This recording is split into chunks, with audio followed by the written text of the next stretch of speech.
C'est-tu moi ou notre bonne vieille guenon Donkey Kong s'est fait fesser dans la face par un camion de manga trop sucré? Hey, il a fallu que je me lève en pleine nuit pour venir faire une vidéo quand j'ai vu ça. Sérieux, ils ont scrappé notre gros mon national. On dirait qu'il a pogné une shot de botox dans la cervelle puis qu'il est tout droit sorti d'un HENTAI de bas fond des internets. Les yeux cross-side puis la langue constamment sortie comme s'il allait s'enfiler une banane trop au mur. Le vieux Donkey Kong qu'on connaissait, le gros singe avec un air baveux, la mâchoire carrée puis le regard de gars qui va te puncher pour te voler ton melon d'eau. Parti, fini, capote. À la place, ils nous ont donné une espèce de mascotte débile à la sauce japonaise avec une face molle, des babines souriantes puis l'attitude d'un TikToker à la caféine.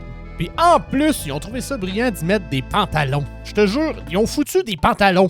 Au moins, ils ont pas enlevé la cravate. À ce rythme-là, il va finir en complet 3 pièces à vendre des hypothèques dans une pub chez Desjardins. Merci beaucoup, Seth Rogen. Ce qui paraît que c'est Seth Rogen qui a pitché ça dans une réunion à Nintendo, puis on dit « Oh wow, ben quelle belle idée originale de changer le babouin. Qu'est-ce de monde déconnecté. » Rendu là, faites fumer un petit bat puis donnez-y un iPad tant qu'à tuer l'icône de notre jeunesse. Allez voir sur Reddit, il y a du monde qui veulent quitter leur Switch par la fenêtre tellement sont en tabarnak. Ils disent toutes la même chose. Pourquoi vous avez transformé Donkey Kong en mascotte de dentifrice pour enfants de bas âge? D'autres le comparent même à un genre de Furby qui aurait sniffé trop de paille en sucre. Puis il y a les nostalgiques comme moi qui voient ça puis qui veulent juste retourner dans le temps. Quand Donkey Kong c'était une brute sans pitié qui lançait des barils dans la face des marmottes en écoutant du gros rock sale.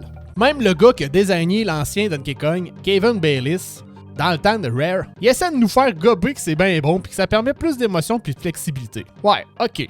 Mais ton avis, on te l'a pas demandé. C'est pas parce qu'il a été dessiné Donkey Kong en 1992 que t'as un droit de veto sur à quoi il a l'air aujourd'hui. On n'a jamais demandé à Nintendo de le transformer en mascotte de garderie non plus. Donkey Kong, c'était une bête, de la force brute. Là, c'est rendu une joke, un clown, une parodie de lui-même. C'est comme si Mario se mettait à parler comme un influenceur puis que Luigi devenait vegan pis zen. Nintendo, on vous aime, des fois moins, mais laissez donc nos icônes tranquilles. C'était pas une chirurgie que Donkey Kong avait besoin, c'était juste une coupe de bananes, un bon jeu à lui, puis une présence à temps partiel dans les autres licences de Nintendo. Si tu veux voir ce désastre-là, ben t'as juste à regarder le trailer de Donkey Kong Bonanza. T'essaieras de pas pleurer en même temps. Ouais, c'est ça. Bye. Non mais avez-vous vu ça? Hostie qui a de l'air épais, tabac.